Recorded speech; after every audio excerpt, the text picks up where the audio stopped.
کیسے ہیں میرے بھائی؟ خیریت سے ہیں آپ؟ جی میں خیریت سے ہوں، آپ سنائیں۔ اللہ تعالیٰ کا احسان ہے، بہت بہت مہربانی آپ کی۔ کیا نام ہے آپ کا؟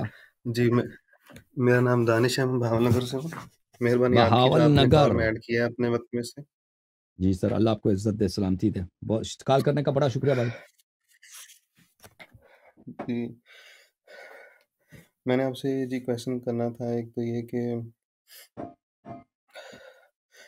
اگر ہم اس بات کی جائے، کیونکہ ہم تو حضرت عائشہ کو حضور صلی اللہ علیہ وسلم کی بیوی کے ہونے کی وجہ سے ان کی کافی عزت اور تکریم کرتے ہیں، تو اور آپ لوگ جو ہیں وہ اہل تشیع جو ہیں وہ ان کے بارے میں گمان کرتے ہیں کہ وہ ٹھیک نہیں ہے۔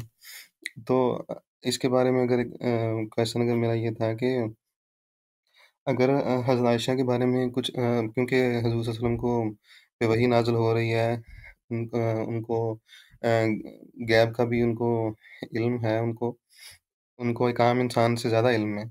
ایک عام انسان کو کوئی ایک عورت دھوکہ دے سکتی ہے، کوئی ایک عام انسان دھوکہ دے سکتا ہے، لیکن ایک نبی کو اور مطلب سب سے اہم اور 1,24,000 انبیاء میں سے سب سے اہم نبی ہیں، ان کو کوئی ایک عورت یا کوئی ایک شخص یا ایسے صحابی، جیسے اگر بات کی جائے حضرت ابوبکر صدیق کی بات کی جائے یا عمر کی بات کی جائے، انہوں نے ان کے ساتھ زندگی گزاری اور ان کے ساتھ ٹائم اسپینڈ کیا، اور اگر انہوں نے اہل بیت بھی اتنے ظلم کرنے تھے تو حضور صلی اللہ علیہ وسلم کو ان کا نہیں علم تھا کہ وہ ایسے ہو سکتے ہیں؟ یا اگر ایک بات اس میں ایڈ اور کر دی جائے کہ ابو سفیان ہے، ہم لوگ تو امیر معاویہ جو امیر کہہ دیے، ہم تو معاویہ کو نہیں اچھا مانتے، نہ یزید کو اچھا مانتے، نہ سفیان کو اچھا مانتے، ابو سفیان کو اچھا مانتے ہیں۔ تو جب آخری جنگ تھی جس میں فتح مکہ ہوا ہے، تو اس میں پھر انہوں نے ابو سفیان کو کیوں معافی دی ہے، ہندا کو کیوں معافی دی ہے، اور ان کو معافی بھی نہیں دینا چاہیے تھی، ان کو بھی اس یہ تو میں ایڈ مختلف نہیں کرنا سوال ہے بھائی، چاہیے یہ تھا تو مختلف اسلام میں۔ سوال ہے نا، یہ تو مختلف ٹاپک ہے ہاں نا جی، کہ نبی صلی اللہ علیہ وسلم عائشہ کے ساتھ اور ابو کو جو معافی دیا۔ نہیں، اس کا منبع ایک ہی ہے نا، کوشچن کا منبع ایک ہی ہے کہ اگر ان کو علم تھا، ان چیزوں کا علم ہونا چاہیے تھا، ان کو ان چیزوں کو سیپریٹ کرتے تو یہ چیزیں اتنی کنفیوژن نہ ہوتی۔ آج میں دیکھ رہا ہوں لوگوں کو، ہر بندے کے نام پہ کنفیوز ہے۔ کچھ لوگ جو ہیں وہ ابوبکر اور عمر کے نام پہ کنفیوز ہیں، کچھ لوگ معاویہ کے نام پہ کنفیوز ہیں، کچھ لوگ یزید کے نام پہ بھی کنفیوز ہیں، کچھ یزید کو بھی اچھا مانے جا رہے ہیں اور یزید کو بھی کوئی کچھ برا مانے جا رہے ہیں۔ ابھی بھی لوگوں کے ذہنوں میں کنفیوژن ہے کہ ہم نے یزید کو کچھ کہنا ہے کہ نہیں کہنا۔ جی سر، اچھی بات، میں آپ کو جواب دے دیتا ہوں۔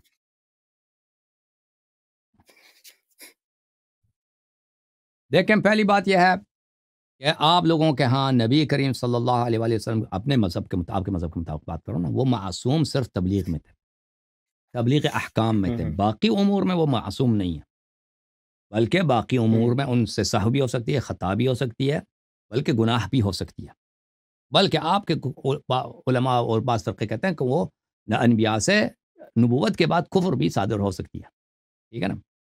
اگر آپ ہمارے طرح عصمت مطلقہ کے قائل ہوتے ہیں تو اس کا جواب کچھ اور ہوتا ہے، لیکن جب آپ کہتے ہیں وہ صرف تبلیغ احکام میں، اللہ کی جانب سے جو احکام ہیں اس میں وہ معصوم ہے، باقی امور میں وہ معصوم نہیں ہے، تو پھر اس کا نتیجہ کیا نکلتا ہے؟ اس کا نتیجہ یہ نکلتا ہے کہ وہ اپنے دنیائی امور میں، ذاتی امور میں معصوم نہیں ہے۔ اور بلا شک بلا ریب شادی کرنا جو ہے نا، یہ کوئی تبلیغ دین نہیں ہے۔ آپ اس عورت سے شادی کرو، اس سے نہ کرو، اس میں دین کی تبلیغ نہیں ہے۔ دین کی تبلیغ یہ ہے کہ لوگوں کو قرآن سکھاؤ کہ اللہ کی جانب سے وحی آئی ہے، نماز کا طریقہ کار ہے، وضو کا طریقہ کار ہے، لیکن باقی امور یہ جو ہے یہ تبلیغ احکام نہیں ہے۔ ملاحظہ فرمائیے میرے محترم ناظرین، کتاب ہے صحیح مسلم، چاپ دار الفکر، مسلم چاپ کہاں کیا؟ دار الفکر لبنان میں کتاب چھپی ہے۔ اچھا، کتاب کب چھپی ہے؟ 2010 میں چھپی ہے بھائی۔ یہاں پہ آپ کو لے کے چلتے ہیں صفحہ نمبر 1176 میں، 1176، 1176۔ کس شہر سے کال کیا آپ نے بھائی؟ کہاں سے؟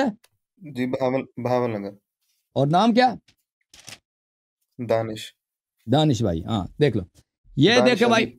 ہاں کہ نبی صلی اللہ علیہ وآلہ وسلم کے احکام واجب ہیں باوجود امتثالی، نبی صلی اللہ علیہ وسلم کی اطاعت واجب ہے، مطلقاً نہیں ہر مسئلے میں۔ ما قاله شرعا دون ما ذکره من معاش الدنیا علی سبیل الرأی، صرف کس پہ واجب ہے؟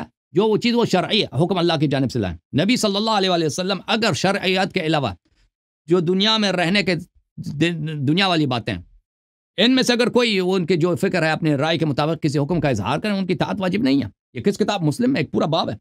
اچھا اس میں حدیث نقل کرتے ہیں جو حدیث نمبر اس باب میں حدیث نمبر 1 ہے. اس کا میں آپ کو پہلے سناتا ہوں کہ نبی صلی اللہ علیہ وسلم نے دیکھا کہ بھئی کچھ لوگ یہاں پہ پولینیشن کرتے ہیں. پولینیشن سمجھتے ہیں نا آپ؟ تو کالج کے لڑکے ہیں پولینیشن کرتے ہیں اپنے کھجور کے درختوں کی. وہ پولینیشن ہوتا ہے نر مادہ اس کو ملاتے ہیں تبھی تو پھل بنتا ہے کھجور کا.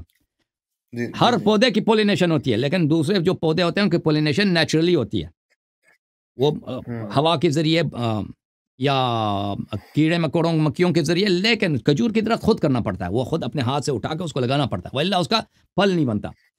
تو نبی صلی اللہ علیہ وسلم نے دیکھا کہ یہ لوگ پولینیشن کر رہے ہیں تو انہوں نے کہہ دیا کہ بھائی ما اظن یغنی ذلک شیء. اس نے کہا میرے خیال میں اس کا کوئی فائدہ نہیں ہے.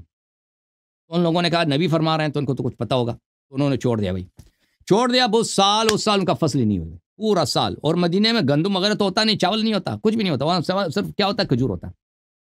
سب کا بڑا غرق بھائی پورا. آپ جائیں نا ابھی پاکستان میں, اگر پاکستان میں گندم چاول آم وغیرہ سب فصل ختم ہو جائیں تو پاکستان میں تو قحط ہوگی نا.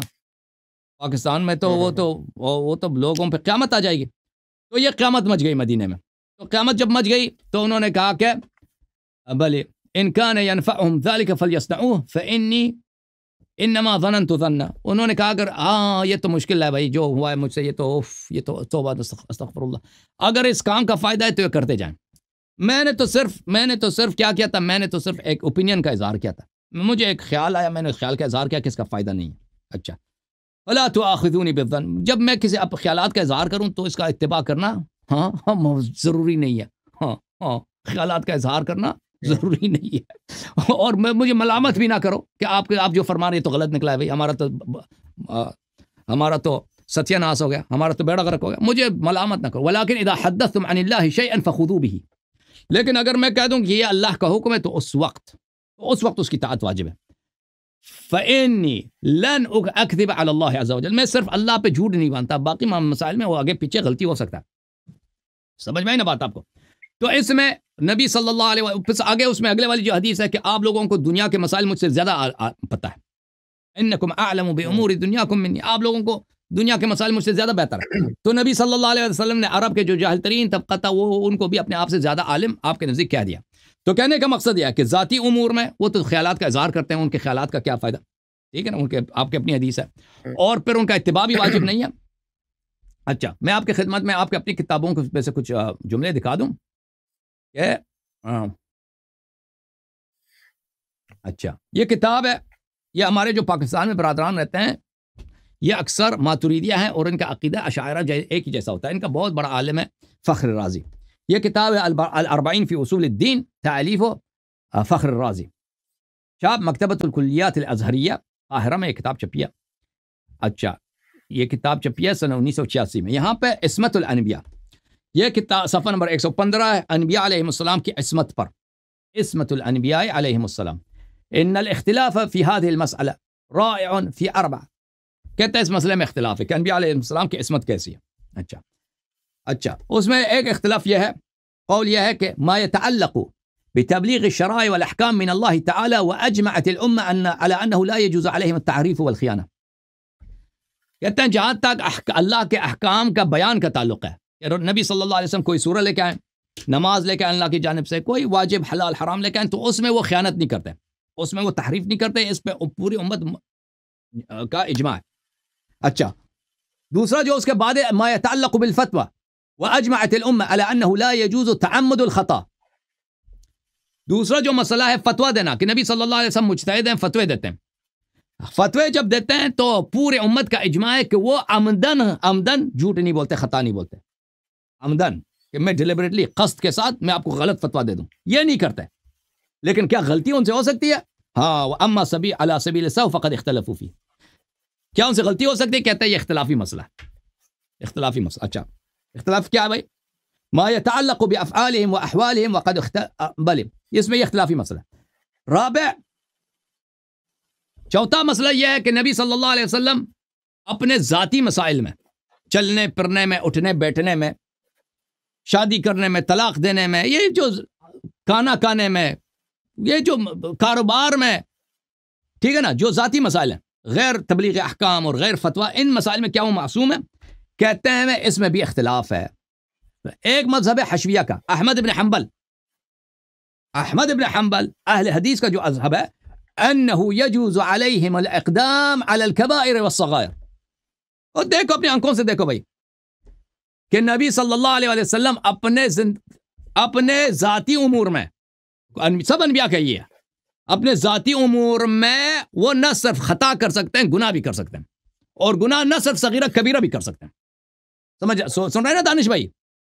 اور کبیرہ گناہ کون سا ہے؟ لواط. کبیرہ گناہ کیا ہے؟ شراب. کبیرہ زنا، جھوٹ بولنا، کسی بے گناہ کو قتل کر، یہ کبائر ہیں.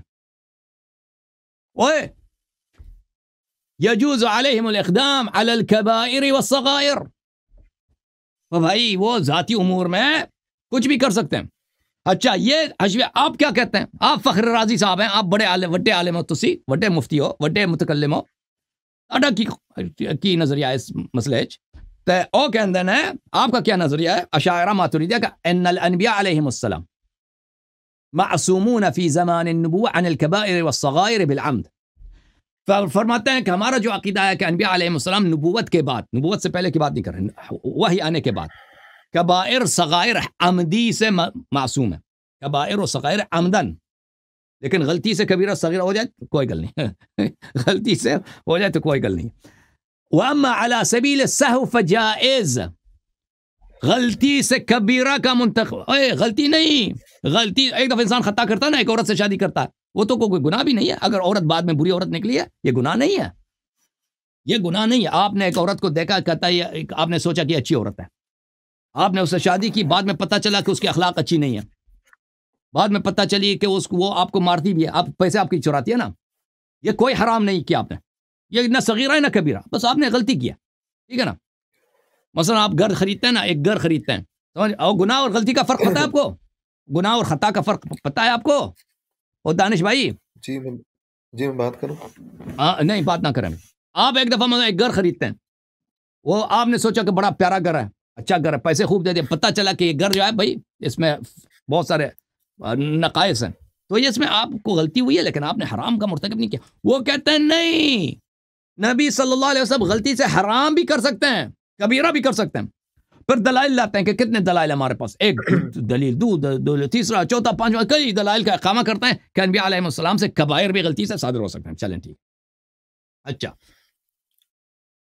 یہ کتاب ہے میرے محترم ناظرین، الروضۃ البہیہ فیما بین الاشاعرۃ والماتریدیہ، تالیف العلامہ الحسن عبد المحسن المشہور بابن ابی عذبہ، چاپ حیدرآباد دکن سنہ 1323، یعنی 122 سال پہلے یہ کتاب چھپی ہے. یہاں پر ملاحظہ فرمائے صفحہ نمبر 57 میں کیا فرماتے ہیں؟ والحشویۃ تجوز الاقدام على الكبائر بعد الوحی. حشویہ نے انبیاء علیہ السلام وحی کے بعد عمدن کبائر کا بھی ارتکاب کر سکتے ہیں. وہ تو فخر رازی نے سہون تو سب مان لیا. تو کہنے کا مقصد یہ ہے بھائی، آپ نے فرمایا کہ نبی صلی اللہ علیہ وسلم نے کیا کیا؟ عائشہ سے شادی کیا. اور بھائی عائشہ سے شادی کیا، جب آپ کے عقیدے کے مطابق نبی صلی اللہ علیہ وسلم کبائر بھی غلطی سے کر سکتے ہیں، سب انبیاء کر سکتے ہیں کبائر، گناہ کبیرہ صغیرہ تو چھوڑو، غلط عورت سے شادی کرنا وہ تو کوئی کبیرہ بھی نہیں، کوئی گناہ بھی نہیں ہے، ہاں کبیرہ بھی نہیں ہے. ٹھیک، ہاں تو ان سے وہ معصوم نہیں ہے اس مسئلے پہ آپ کے نزدیک. ایک منٹ بھائی،